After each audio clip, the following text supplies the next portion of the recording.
이낙연 전 더불어민주당 대표가 이명박 박근혜 두 전직 대통령들의 사면을 주장했던 것에 대해 사과했습니다. 이재명에게 돌아선 호남 민심을 되찾기 위해 발버둥을 치는 모습입니다. 윤석열 전 검찰총장이 5.18 정신은 어떤 형태의 독재든 저항하는 것이라는 메시지를 냈습니다. 윤 전 총장이 생각하는 5.18은 어떤 것인지 윤 전 총장의 이념을 과거 발언을 통해 짚어봅니다. 문재인 정부가 들어선 후 온갖 경제 지표가 바닥으로 추락한 가운데 문재인이 유튜브에 4년 동안 자신이 한 일을 홍보하는 광고를 냈습니다. 국민 혈세로 낸 문재인 유튜브 광고엔 어떤 내용이 들어있는지 정리했습니다. 11월이면 집단 면역을 달성한다는 문재인 정부의 호언장담과는 달리 한국의 집단 면역은 앞으로 2년 7개월 뒤에나 가능하다는 블룸버그의 전망이 나왔습니다. 미국, 영국, 유럽연합 등 선진국들보다 2년 이상 지연된다는 분석인데 그 근거는 무엇인지 보도합니다. 의사 출신인 박인숙 전 미래통합당 의원이 화이자 백신을 맞은 사람은 괌 여행을 갈 수 있고 아스트라제네카 백신을 맞은 사람은 못 간다며 앞으로 접종 백신 종류에 따른 차별이 벌어질 수 있다고 우려했습니다.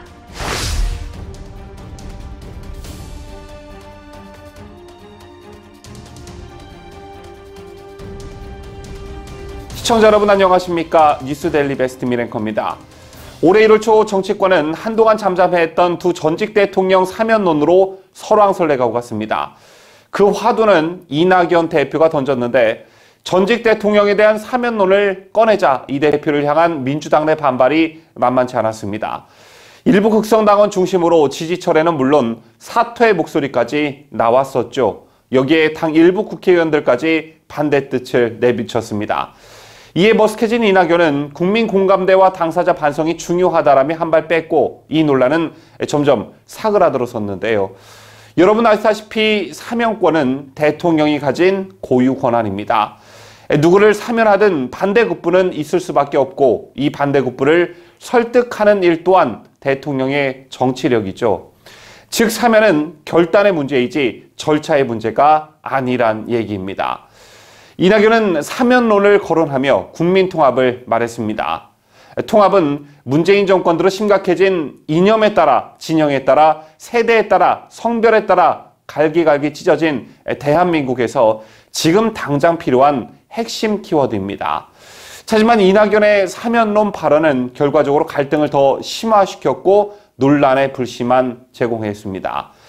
그랬던 이낙연이 또 이 문제를 꺼내들었습니다. 어제 오전 민주당 광주시당에서 기자회견을 연 이낙연 전 대표는 이명박 박근혜 대통령 사면론 발언에 대해 공식으로 사과했습니다. 이 전 대표는 대한민국이 미래로 나아가려면 국민 갈등을 완화해야 한다는 생각에서 그 방안의 하나로 거론했으나 국민의 뜻과 촛불의 정신을 충분히 헤아리지 못했다며 잘못을 사과드린다고 말했습니다. 또 그는 우리는 5.18 이후 7년의 기다림 끝에 직선제 개헌 등 정치적 민주주의를 제도화했다며 이제는 사회적 경제적 민주주의를 제도화하기 위한 개헌에 나설 때가 됐다고 강조했습니다. 여러분들 이 같은 이낙연의 발언 어떻게 받아들이셨는지요? 국민통합을 강조하며 대선 후보로 나서겠다는 사람의 발언의 수준이 이 모양 이 꼴입니다. 국민들 중엔 처음부터 촛불에 반감을 가지고 있었거나 그 당시 촛불을 들었으나 내가 이런 꼴을 보려고 촛불을 들었나 하는 국민들이 태반입니다. 이 같은 현상은 문재인과 민주당의 지지율 하락으로 이어졌고 4.7 보궐선거에서 폭발했죠. 아니 훨씬 이전에 조국 사태, 윤미향 사태 때 이미 치를 떨었던 국민들이 태반일 것입니다. 하지만 이들은 그때부터 지금까지 정권 말이 다 되도록 실체도 불분명한 촛불 정신을 정치, 사회, 문화, 외교 전반에 걸쳐 국정기조로 삼아왔습니다. 그 결과 촛불은 다음 정권에서 계승해야 할 게 아니라 이들과 함께 청산해야 할 시대적 구물로 자리매김하고 있습니다. 좌파 진영을 대표하는 원로학자인 최장집 고려대 명예교수는 한국 민주주의의 위기는 촛불 시위에서 시작됐다고 말했습니다. 최 교수는 촛불 시위로 인한 대통령 탄핵 이후 민주당 정부는 역사청산, 적폐청산 등 광범위하고 급진적인 슬로건을 내걸고 촛불 시위를 혁명으로 규정했다며 이전 사회의 성과와 보수 세력을 전면적으로 부정하는 현상이 나타났다고 말한 바 있습니다. 촛불을 정권의 정당성의 근거로 삼고 그것을 위세 삼아 국민을 가르치고 훈계하면서 그 위에 군림했다는 것이죠. 또 적폐청산이라는 이름 아래 정치적 반대 세력 전체를 말살하려는 잔인한 탄압을 자행했고 국정 운영 방식을 문제 삼는 건전한 견제와 비판을 감히 촛불혁명 세력에게라며 깔아뭉갰습니다. 즉 문재인 정권은 처음부터 국민적 갈등을 의도적으로 조장했고 그 반사 이익으로 국정 동력을 만들어 왔습니다. 그래서 이들을 반쪽짜리 정부라고 하는 것 아니겠습니까? 이런 세력에게 국민 통합을 바라며 이들과 반대 진영에 있는 전직 대통령의 석방을 바라는 건 어쩌면 처음부터 무리였는지도 모릅니다. 여러분 지난 4년 문재인 정권을 돌이켜보시기 바라겠습니다. 이들의 정책과 정치 행위 어느 곳에서도 국가 이익이나 국민을 위한 것은 아무것도 없었습니다. 오로지 정권의 선거 승리와 집권 연장에 초점이 맞춰져 있었죠. 그 연장선에서 보면 전직 대통령의 석방은 이낙연이 표면적으로 내세웠던 국민통합과는 거리가 멉니다. 그저 언제 석방해야 보수 분열이 극대화하며 정치적으로 또는 선거에서 유리할까라는 것에만 신경이 곤두세워져 있을 뿐이죠.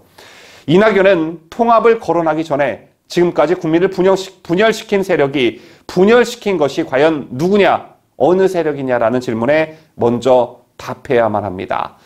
그 중심에 이낙연 당신이 있고 당신은 청산되어야 할 신적폐입니다.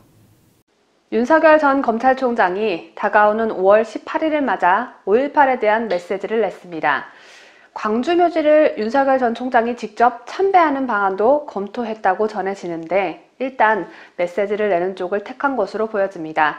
윤 전 총장은 어제였던 16일 5.18은 현재도 진행 중인 살아있는 역사이자 자유민주주의 헌법 정신이 우리 국민들 가슴속에 활활 타오르는 것을 증명하는 것이라고 말했습니다. 윤 전 총장은 또 5.18은 독재와 전제에 대한 강력한 거부와 저항을 명령하는 것이라고 했습니다. 5.18을 바라보는 윤 전 총장의 인식이 어떠한지 명확히 알 수 있는 부분이죠. 우리 우익층에선 과대 포장된 5.18, 좌파들이 성역화에 목매달고 있는 5.18을 그만 없애줄 수 있는 그런 지도자를 원합니다. 역사를 조작하면서까지 권력을 쥐고 놓지 않으려는 자들과 윤 전 총장이 다르지 않음을 이번 윤 전 총장의 5.18 발언으로 확실히 깨달을 수 있는 것 같은데요. 윤석열 전 총장이 호남의 표를 의식하고 있는 것 아닌가 하시는 분들도 계시겠지만 사실 윤 전 총장의 5.18에 대한 인식과 사상은 서울대학교 법대생 시절일 때부터 한결같았습니다. 서울대 법대 79학번인 윤 전 총장은 대학 재학 시절 학교 수업에서 5.18 모의 재판의 검사 역할을 맡아 전두환 전 대통령에게 사형을 구형했습니다. 윤 전 총장은 당시 사형을 구형한 이유에 대해 헌법을 침해한 중대범죄라고 생각했다고 했습니다. 당시 윤석열 대학생은 전두환 대통령은 사형을 시켜야 마땅하다고 생각했던 것입니다. 이뿐만이 아닙니다. 윤 전 총장은 검찰총장 재직 중이던 작년 2월에도 5.18 관련한 메시지를 낼 바 있습니다. 윤 전 총장은 당시 광주고검 지검을 방문해 직원들과 가진 간담회에서 광주 민주화 운동의 역사적 의미와 민주주의를 위한 희생정신을 깊이 새기고 현안 사건 공소 유지에 사명감을 갖고 최선을 다해달라고 했습니다. 윤 전 총장이 말한 현안 사건은 고 조비오 신부에 대한 사자 명예훼손 혐의로 기소된 전두환 전 대통령 사건을 말합니다. 전두환 대통령 사건을 당부하면서 5.18은 민주주의를 위한 희생정신이었다고 검사들에게 강조한 것입니다. 5.18은 세월호 해상사고와 같이 좌파들이 우파를 공격할 수 있는 어떠한 매개체 역할을 하고 있죠. 박근혜 대통령에게 실제로 30년을 구형하고 모의재판 수업이었지만 전두환 대통령에겐 사형을 구형하고 이런 사람이 야당의 대권 후보가 된다. 이 말, 이 문장은 성립조차 될 수 없다고 보는데 여러분의 생각은 어떠신지요?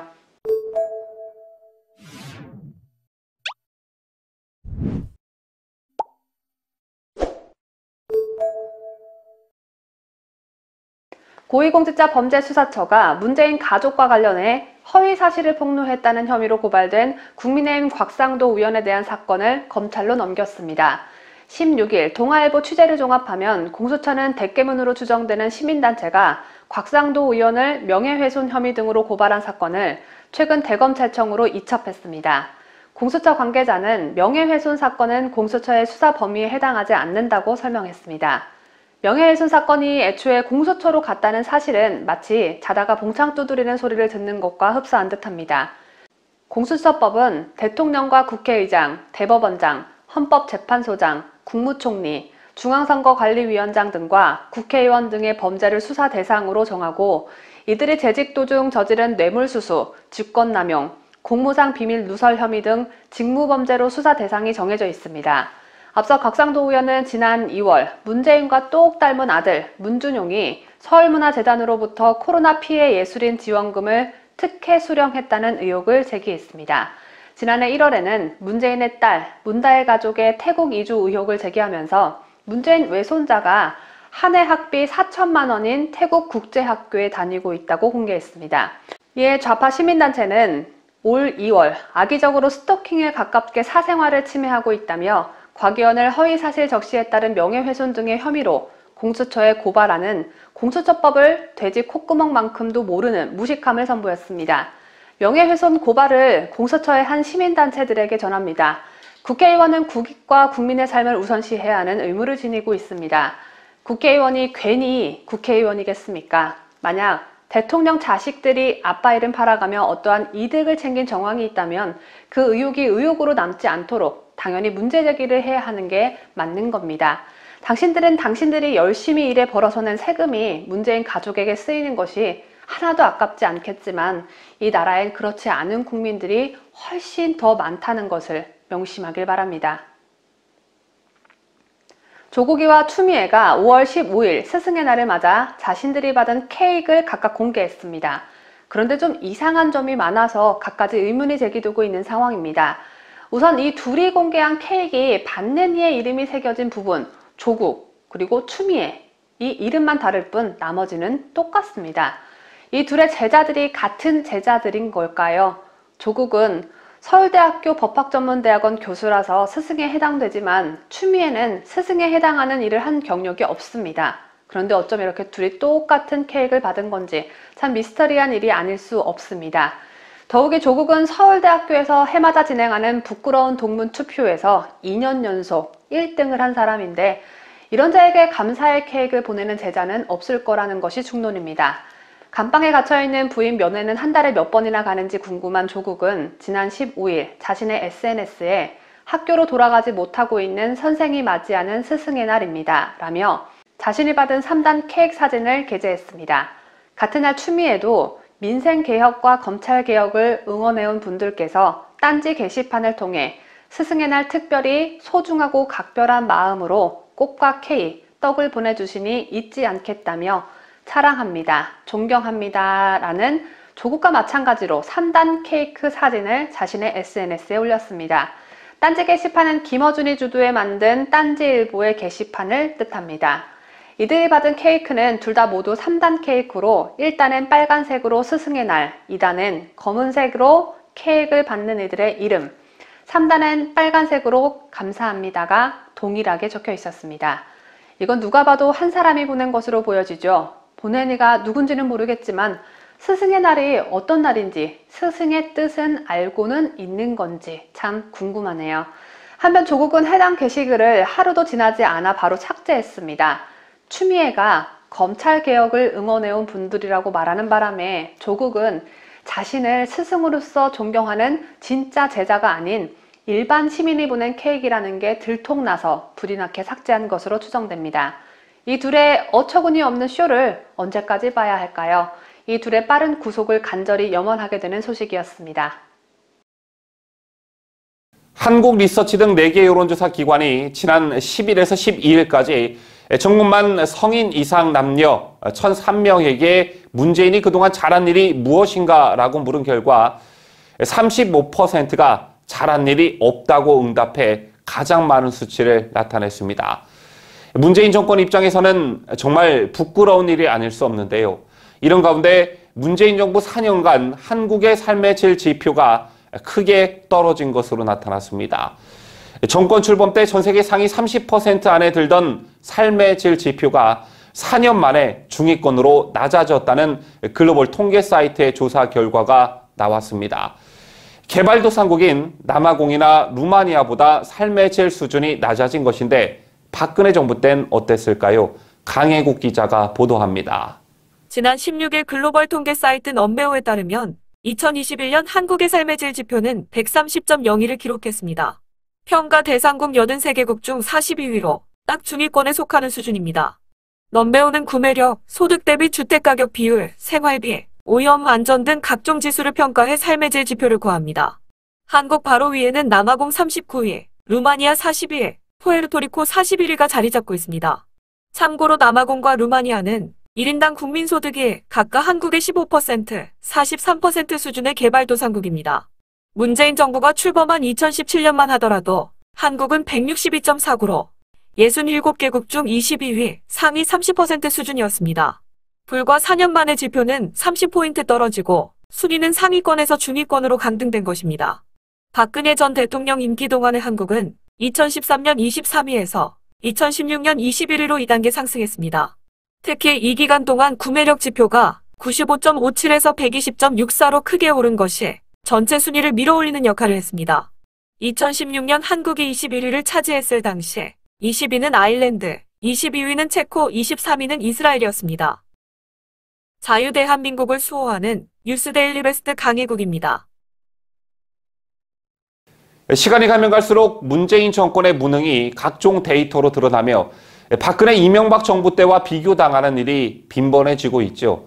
때문에 좀 전에 이낙연 전 대표의 소식을 전하면서도 언급해드렸지만 내가 이러려고 촛불을 들었나라는 민심은 지속적으로 폭발할 가능성이 농후합니다. 여러분께서는 남아공과 루마니아보다 낮은 삶의 질 환경 속에 살고 계시고 세계 100위에도 못 드는 코로나 백신 접종 국가에 살고 계십니다. 그렇다면 박근혜 정부 시절 상위권에 들어갔던 우리나라의 삶의 질이 왜 중위권으로 폭락한 것일까요? 이어서 강추천 기자가 보도합니다. 현 정권 들어 한국의 삶의 질 지표가 크게 악화된 데에는 여러 영향이 있겠지만 무엇보다 주택가격 폭등과 생활비 부담 증가가 큰 영향을 미쳤다는 분석이 나오고 있습니다. 우선 2021년 한국의 소득 대비 주택 가격 비율은 23.63으로 높아졌습니다. 이는 1년치 연봉을 한 푼도 안 쓰고 부동산을 사는데 대략 24년이 걸린다는 의미입니다. 이 수치는 낮을수록 좋지만 넘베오에 따르면 한국의 소득 대비 주택 가격 비율은 비교국 100국의 나라 가운데 12위로 상위 10% 수준입니다. 그만큼 한국은 주거 불안정성이 매우 높은 국가가 됐습니다. 2017년 이 지수는 12.38로 전 세계 42위 수준이었습니다. 하지만 문재인 정부 들어 부동산 가격이 폭등하면서 4년 만에 소득 대비 주택 가격 비율은 10년 늘었고 순위는 30계단이나 올랐습니다. 박근혜 정부 때 소득 대비 주택 가격 비율이 3년간 11.52에서 14.87 상승하는 데 그쳤던 것과 대비됩니다. 이 밖에 생활비 지표도 크게 악화됐습니다. 이 역시 낮을수록 좋은 지표지만 한국의 생활비 지수는 올해 81.1로 전 세계 14위를 기록했다고 넘베오는 밝혔습니다.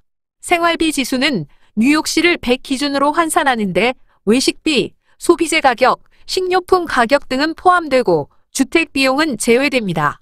생활비만 놓고 보면 한국은 일본, 싱가포르보다는 낮은 수준이지만 프랑스, 홍콩 같은 국가보다는 높았습니다. 한국은 2017년만 하더라도 75.41로 19위였습니다. 4년간 5포인트 상승하고 순위는 5계단 상승했습니다.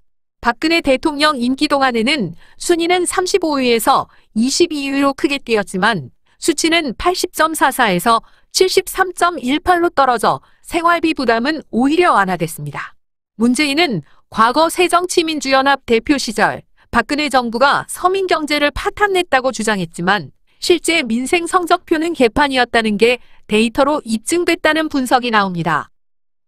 자유대한민국을 수호하는 유대배 강추천입니다. 혹시 저희 뉴스를 시청하시다가 문재인 얼굴이 나오는 혐오스러운 광고를 보신 분들 계신지요? 앞서 전해드린 소식과 같이 문재인 정부 4년간 삶의 질 지표는 크게 떨어졌는데 문재인은 유튜브에 본인 광고를 내며 본인의 삶의 질은 높이고 앉아 있었습니다. 문재인 정부가 그동안 어떤 일을 해냈는지에 대해 설명하는 광고를 저는 지난 12일 목도할 수 있었는데요. 유튜브 광고는 각 채널에서 유튜버가 직접 선정할 수 있는 것이 아니고 유튜브 측에서 시청자 성향에 맞게 배정을 하는데 제가 정치에 관한 유튜브 채널을 즐겨보다 보니 저에게 문재인 광고가 배정된 듯 합니다. 제가 확인한 문재인 광고는 광고 길이만 무려 7분가량이었습니다. 유튜브 광고치곤 굉장히 긴 장편의 광고라고 할 수 있는데 짧은 광고가 아닌 만큼 우리의 세금도 더 많이 쓰였을 것으로 보여집니다. 제가 그 광고를 녹화해 놨는데 저작권 문제가 있어서 캡처 화면으로 문재인이 본인 자랑을 어떻게 했는지 설명해 드리도록 하겠습니다. 광고는 문재인이 국민과 소통하는 대통령이라는 점을 강조하면서 시작합니다. 국민들의 눈물을 닦아주는 대통령이라는 문구가 영상에 적혀 있었습니다. 대선 후보였을 당시 광화문 광장에서 시민들과 소주를 마시면서 소통하겠다는 문재인, 국민과 소통은커녕 소통을 원하는 국민을 고소하고 있지요. 소통하는 대통령이 아니라 소통하고 싶어하는 국민에게 고소로 응답하는 문재인, 오죽하면 청와대 국민청원에 광화문 광장에서 시민들과 소주 마시면서 소통하시기 바란다고 꼬집는 글이 올라왔겠습니까? 소통하지 않는 불통 이미지가 강한 문재인이 광고를 통해 소통하는 대통령 이미지를 강조한 건 사기극이나 다름없다고 말하고 싶은데 저도 문재인에게 고소당할까봐 이 말은 자제하도록 하겠습니다. 그런데 여러분, 더욱 충격적인 건 뒤이어 김정숙이 튀어나와서 이런 말을 합니다. 권력이 막아섰던 국민의 길, 광장의 길을 다시 국민께 돌려드리게 돼 매우 기쁩니다. 김정숙이 이 같은 말을 한 건 문재인 취임 후 2017년 6월 26일이었습니다. 당시 했던 말을 문재인이 정권을 잡은 지 4년이 된 지금 광고 영상으로 쓴 건데 꼭 본인들 얘기를 하는 것 같아서 기가 찹니다.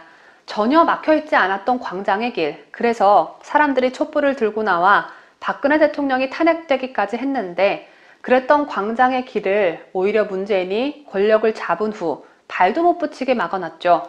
문재인 정권을 규탄하는 국민들을 코로나를 핑계로 경찰 버스를 이용해 재인산성까지 만들어 막아놓고 광장의 길을 국민께 돌려드리게 돼 기쁘다는 김정숙 발언을 현재 시점에서 광고로 사용한 건 마치 사이비 교주가 그의 추종자들을 홀리는 그런 모습을 보는 것 같습니다.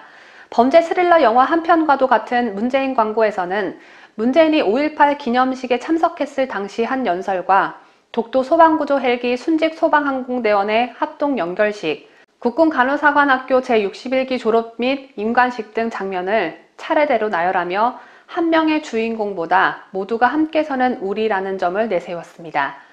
물론 제주 4.3 사건 추념식 장면도 빠지지 않았습니다.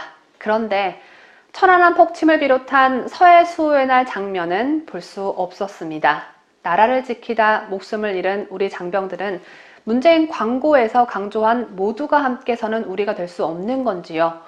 북한과의 관계를 껄끄럽게 하는 사건이라 우리에 포함시킬 수 없는 건지요. 우리 희생 장병들이 국군 간호사관학교 졸업생들보다 못한 존재입니까? 저는 이 광고를 보면서 문재인을 사실과 다르게 과대 포장한 부분에 대해서도 화가 났지만 문재인 광고에서조차 차별 대우를 받는 우리 희생 장병들이라는 생각에 분노를 넘어서서 가슴 한편이 저려올 정도로 마음이 아팠습니다. 평범함과는 거리가 먼 문재인 정부, 한 번도 경험하지 못한 나라를 만들었다는 평가를 받는 문재인은 유튜브 광고 말미에 국민과 함께 만든 지난 4년간의 위대함이라는 문구로 광고를 마칩니다. 나라를 망쳐놓은 그 위대함의 공을 국민에게 돌린 격인데 우리 국민들은 문재인 당신과 함께 이렇게 거지 같은 나라를 만든 적 없으니까요. 앞으로 이런 사기치는 듯한 광고는 내지 말아주시길 강력히 촉구합니다. 광고를 정 그렇게 내고 싶으면 네 개인 돈으로 내시던가요. 지금 제 옆에 있는 인물들은 국민의힘 당권에 도전하겠다며 이미 출마를 선언했거나 자천타천으로 거론되는 인물들입니다. 좋게 10명은 넘어 보이는데요. 이렇게 후보자가 늘어난 건 중진 다선 의원들의 전유물로 여겨졌던 당대표 자리에 초선 의원들의 도전이 줄을 잇고 있기 때문입니다. 이런 영향으로 국민의힘 당권 레이스가 신구 대결 구도로 흐르는 양상을 보이고 있습니다. 일각에서는 초선들의 당권 도전을 긍정적으로 평가하는 분위기도 있지만 개인적으로 저는 생각을 좀 달리 하는데요.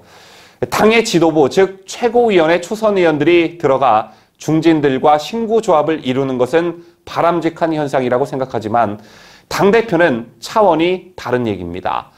긴 말 할 것도 없이 경험이 전무한 초선들이 과연 정치 짬밥을 오랫동안 먹은 능구렁이 송영길을 어떻게 대적할까? 과연 당대표를 하겠다고 나선 국민의힘 초선 의원들에게 그만큼의 정치력과 리더십이 있을까? 과연 이들이 대선 전국에서 당을 잡음 없이 잘 이끌 수 있을까? 저는 좀 회의적입니다. 그리고 현재 국민의힘 초선 의원들은 누구 뒤에 김무성, 유승민이 있다. 누구 뒤에 김종훈이 있다. 흔히 말하는 누구 퀴즈라는 말이 따라 붙는데요. 이 말은 당대표로 선출되어 봤자 누구의 아바타밖에 안 된다는 소리입니다. 이런 가운데 국민의힘 당대표 선거를 얼마 남겨두지 않은 상황에서 이른바 체육관 선거가 아닌 100% 모바일 ARS 투표로 치러지는 첫 전당대회 방식이 변수로 떠오르고 있습니다. 언택트 전당대회로 이른바 조직표는 줄고 2030 투표는 올라가 초선 그룹에 유리할 것이라는 관측이 나오는가 하면 2019년 30%에도 못 미쳤던 선거인단 투표율이 최소 50% 선까지 오를 것이란 전망에 힘입어 전통적으로 중진그룹의 우호적인 책임당원의 의사가 더욱 크게 반영될 것이란 상반된 분석이 공존하고 있습니다. 전당대회에서의 당원 투표와 여론조사 반영 비율은 현행 7대3 유지로 가닥이 잡혀가는 것으로 전해지는 가운데 10명 안팎의 후보군 중 어떤 방식으로 몇 명을 본경선에 올릴지를 가를 컷오프 룰에도 이목이 쏠리고 있습니다. 국민의힘 당대표 경선 출마를 고려했던 권영세 의원은 16일 불출마를 선언했습니다. 권 의원은 이날 불출마 선언문에서 국민이 공감하는 시대 정신을 찾아 실현해내는 국민의힘으로 변화시키고 정권 교체를 이뤄내기 위해 저를 더 필요로 하는 곳에서 모든 것을 다하겠다고 밝혔습니다. 권 의원은 이번 당대표는 내년 대선과 지방선거를 이끌어갈 막중한 책임을 지고 있다며 당대표는 자기를 내세우는 대신 보이지 않게 묵묵히 자기 역할을 해내는 이름 없는 영웅이어야 한다고 짚었습니다.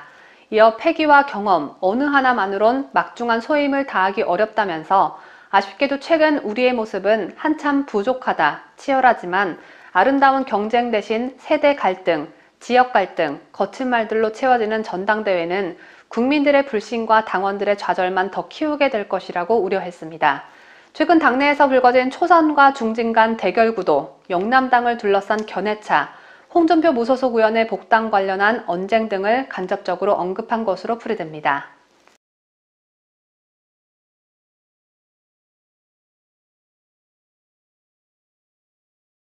하늘이 두 쪽 나도 11월이면 집단 면역을 달성한다는 문재인 정부의 호언장담과 달리 앞으로 2년 7개월 뒤에나 가능하다는 블룸버그의 전망이 나와 충격을 안겨주고 있습니다.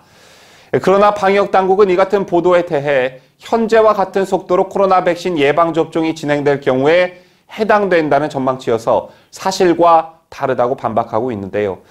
우리나라의 의료 인프라를 감안할 때 백신 물량 공급만 늘어난다면 접종률을 급속도로 증가시켜 나갈 수 있다는 것입니다. 그렇다면 이 같은 계획이 현실화되려면 어떤 속도로 백신 접종을 시행해야 하는지, 또 얼마만큼의 백신이 필요한 건지 강추천 기자가 설명해 드립니다. 국회 입법조사처가 지난 13일 국민의힘 윤두현 의원에게 제출한 경제협력개발기구 OECD 국가 등 각국의 집단면역 도달 예상 시기 자료에 따르면 한국은 최근 하루 평균 78,236회의 코로나 예방접종이 이뤄지고 있습니다. 앞으로도 같은 속도가 유지되면 인구의 75%가 접종하는데 2년 7개월이 걸린다는 계산이 나옵니다.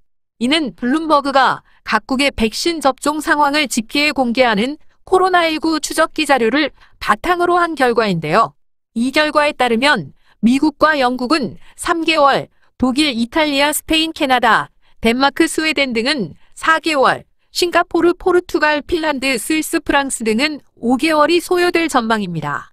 인도, 페루, 말레이시아는 한국과 비슷하고 일본, 남아프리카 공화국, 태국 등은 1, 2년 더 걸릴 것으로 예측됐습니다.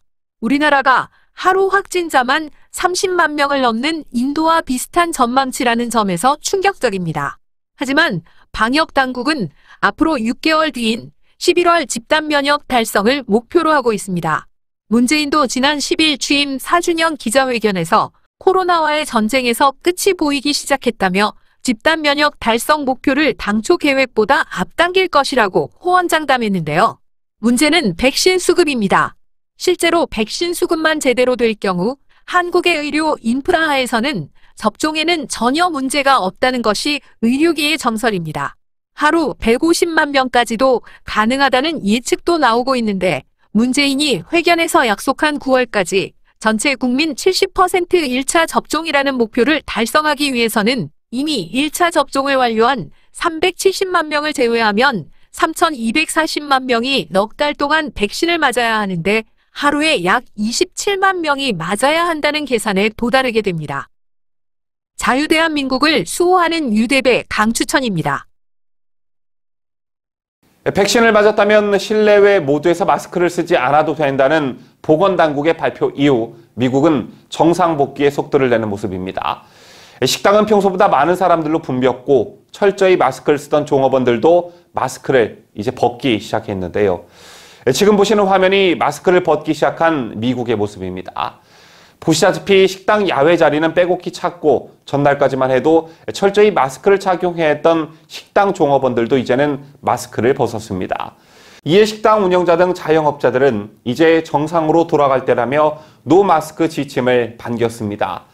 미 연방정부 기관들은 잇따라 마스크 착용 규정을 완화하며 보조를 마쳤고 20개 가까운 주에서도 정책 검토에 들어갔습니다. 하지만 세계보건기구 WHO는 미국을 시작으로 접종 완료자에 대한 마스크 착용 의무를 해제하려는 움직임에 주의를 촉구했습니다. 해당 지역의 감염 상황과 백신 접종률 등을 잘 살펴 마스크 착용 여부를 신중히 결정해야 한다는 것인데요. 일단 마스크 착용 스트레스에서는 해방됐지만 백신을 맞지 않는 사람들도 노마스크 대열에 합류한다면 이를 검증할 방법이 마땅치 않다는 우려도 나오고 있습니다. 괌 정부가 지난 15일부터 미 식품의약국 FDA에서 긴급 승인한 코로나19 백신 접종을 2차까지 모두 완료한 여행객의 입국을 허용한다고 밝힌 것과 관련해 의사 출신인 박인수 전 미래통합당 의원이 화이자 맞은 사람은 괌 여행 갈 수 있고 아스트라제네카 맞은 사람은 못 간다라며 앞으로 접종 백신 종류에 따른 차별이 벌어질 수 있다고 우려했습니다. 아스트라제네카 백신은 FDA에서 아직 승인을 받지 못했는데요. 괌 정부 관광청은 지난 15일부터 격리 지침을 개정해 FDA가 승인한 화이자, 모더나, 존슨앤존슨, 얀센 백신 접종을 완전히 마친 백신 접종 완료자에 한해 입국 시 격리 면제를 받을 수 있도록 했습니다. 의사 출신인 박 전 의원은 이날 페이스북에 아무도 예상하지 못했던 일이라며 문재인 정부의 백신 확보 실패 새삼 다시 화가 난다라고 했습니다. 박 전 의원은 문재인 정부는 화이자를 줄지 아스트라제네카를 줄지 온갖 이상한 말도 안 되는 기준을 정해놓고 그 기준도 수시로 바꾸면서 이제껏 시간을 끌어왔다. 그래서 백신 접종을 완료한 국민이 90만 5,420명, 1.75%에 불과하다며 그런데 그나마 백신을 다 맞았어도 화이자 맞은 사람은 괌 여행 갈 수 있고 아스트라제네카 맞은 사람은 못 간다라고 했습니다. 이어 박 전 의원은 괌 여행을 하고 안 하고의 문제가 아니다. 앞으로 접종 백신 종류에 따른 이런 차별이 다른 지역, 다른 상황에서도 벌어질 가능성은 얼마든지 있다며 미국과 미국령의 가족이 함께 가는 건 당분간 어려워 보인다고 전망했습니다. 중국발 코로나19 대응으로 세계 각국에서 긴장이 지속되는 가운데 중국이 여론조작으로 이미지 세탁에 나섰다는 보고서가 나왔습니다. 벨기에 브뤼셀에 본부를 둔 국제기자연맹이 최근 보고서를 냈는데요. 국제기자연맹은 이 보고서를 통해 중국 정부와 공산당이 전염병 사태가 터지자 자신들에 대해 긍정적 보도를 내도록 외신을 조종하려 했다고 밝혔습니다. 특히 이들이 말하는 여론조작 사례는 상당히 구체적이었습니다. 보도에 김자유 기자입니다. 벨기에 브뤼셀에 본부를 둔 국제기자연맹은 코로나19 이야기, 중국 글로벌 전략의 가면을 벗기다라는 보고서를 공개했습니다. 50개국 54개 기자 노조를 대상으로 한 설문조사 등을 담은 이 보고서에 따르면 응답자 56%는 전염병 발생 이후 중국에 대한 보도 흐름이 긍정적으로 변했다고 답했습니다. 부정적으로 변했다는 답변은 24%였고 나머지 20%는 변함없다고 답했습니다. 코로나 사태가 터진 이후에 중국에 대한 언론사 보도가 긍정적으로 바뀌었다는 응답자가 절반 이상으로 나온 것입니다. 중국의 관영 매체와 대외 선전을 총괄하는 공산당 중앙선전부는 코로나19 사태 보도를 이용해 몇몇 국가에서 더 긍정적인 이미지를 만들려 시도해왔습니다. 각국 취재진에게 무료 혹은 저비용 중국 여행을 지원하고 언론사와는 콘텐츠 제공 협약을 맺었습니다. 또한 각국 언론의 언론인 교육, 언론사 운영자금 지원 등 언론 지능을 내세워 군소 언론사에 대한 영향력을 확대했습니다.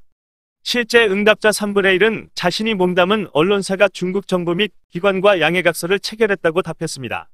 이들 중 일부는 이 양해각서에 의해 중국 연수 프로그램 등을 제공받았다고 말했습니다. 이처럼 중국 정부는 사실을 왜곡하거나 과장해 긍정적인 뉴스로 만들어 자신들에게 불리한 소식을 희석하고 은폐하려 했습니다. 구체적으로는 각국 주재 대사관 혹은 외교관을 통해 현지 언론의 보도 내용에 대해 논평하고 항의하며 압박하는 식이었는데요. 이런 일이 일어난다는 응답이 나온 국가는 전체의 5분의 1 정도였습니다. 익명을 원한 한 이탈리아 기자는 중국 측 인사가 시진핑의 신년사에 더 많은 방송 시간을 할애해달라며 이탈리아어로 번역된 보도자료를 건네기도 했다며 우리 언론사는 결국 시진핑의 신년사를 황금 시간대 뉴스로 내보냈다고 말했습니다. 댄 게럿 미국 국방부 정보분석가는 중국은 장기간 수십억 달러를 투입해 거대한 글로벌 미디어 기관을 구축했다며 이제 위기가 터지면 자동적으로 이를 활성화해 이미지 세탁을 하고 자신들의 주장을 확산시킨다고 말했습니다. 일부 국가에서는 중국 정부와 공산당 매체들을 규제하기 시작했습니다. 미국은 신화통신을 포함한 5개 중국 언론사를 상대로 기자 비자 수량에 대해 상한선을 뒀으며 자국에서 활동하는 중국 관영 언론 15곳을 외국 정부 대행기관으로 지정했습니다. 언론이 아니라 정치 외교기관이라는 것입니다. 자유대한민국을 수호하는 뉴스데일리 베스트 김자유입니다. 법원에서 이적 표현물이라는 판단을 받은 바 있는 김일성 회고록 세기와 더불어가 논란이 되었을 때 하태경 국민의힘 의원은 김일성 회고록에 속을 사람이 어디 있나 높아진 국민의식 믿고 표현의 자유 적극 보장하자며 세기와 더불어의 국내 출간을 지지한 바 있습니다. 자, 그런데 이런 발상 자체가 얼마나 위험한지 우리에게 경각심을 주는 사례가 뒤늦게 알려졌습니다. 지난해 9월 4일 강원 고성군 거진항에서 41살 A씨는 비호 선장에게 자신을 북한으로 데려다 달라며 접근했습니다. 약 2시간 전 속초시 동명항에서 C호 선장에게 북쪽으로 태워달라 살해하겠다고 권유했으나 거절당한 A씨는 북한에 아픈 가족이 있다는 거짓말까지 지어냈다고 하는데요. 그러나 벌건 대낮에 느닷없이 북한에 데려달라고 제안을 받은 선장들은 이를 모두 거절했습니다. 그런데도 월북을 포기하지 않은 A씨는 이튿날 오전 2시 12분께 속초시 동명항에서 D호 선장에게 또다시 살해를 대가로 북한까지 태워다 달라고 요청했으나 역시 거절당했다고 하는데요.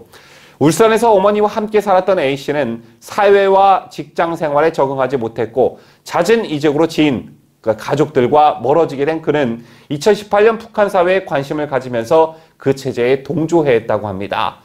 A씨는 북한 공산 집단이 반국가 단체라는 사실과 월북을 하면 대남 공작과 체제 선전에 이용될 수 있다는 사정을 잘 알면서도 월북을 결심하기에 이르렀다고 하는데요. 선장에게 지급할 현금 135만 원을 주변 사람들로부터 마련한 A씨는 수영하게 될 경우를 대비한 구명조끼는 물론 비상식량으로 즉석밥과 생수까지 사고는 강원 동해안을 찾아 월북을 꾀했습니다. 월북에 실패하고 집으로 돌아온 A씨는 포기하지 않고 같은 달 18일 월북 조력을 구하고자 중국 심양에 있는 북한 총영사관에 전화를 걸었습니다. 북한 총영사관 직원과 약 12초 동안 통화하는 등 엿새 동안 7차례에 걸쳐 그곳 직원과 대화를 시도했는데 결국 A씨는 국가보안법상 잠입 탈출 혐의에 같은 법상 화합, 통신 등 혐의로 기소됐습니다. 이에 춘천지법 형사 3단독 정수영 부장판사는 A씨에게 징역 1년과 자격정지 1년을 선고했습니다. 정 판사는 반국가 단체의 지배 아래 있는 지역으로 탈출을 계속 예비한 점, 구성원과 통신하려는 시도를 반복한 점, 범행이 예비와 미수에 그친 점, 초범인 점 등을 참작했다고 판시했습니다. 이에 네티즌들의 반응은 극명히 갈렸습니다. 징역 1년이 말이 되냐? 아무리 초범이라 하더라도 형량이 너무 적다는 반응과 이런 사람은 그냥 북한으로 보내버리라는 댓글들도 심심치 않게 찾아볼 수 있었습니다. 영국 해군 퀸 엘리자베스 한국맘이 이끄는 항모 전투단이 올해 하반기 우리나라에 온다는 소식입니다. 특히 이번 방한 때 퀸 엘리자베스호는 함재기인 F-35B 스텔스 전투기 8대를 싣고 오는데요. 영국은 자국에서 멀리 떨어진 부산 앞바다에서 항모 전투단의 위용을 과시할 전망입니다. 나아가 영국은 미국 항모와 연합훈련을 통해 남중국해 등지에서 중국을 겨냥한 무력 시위를 할 것으로 예상됩니다.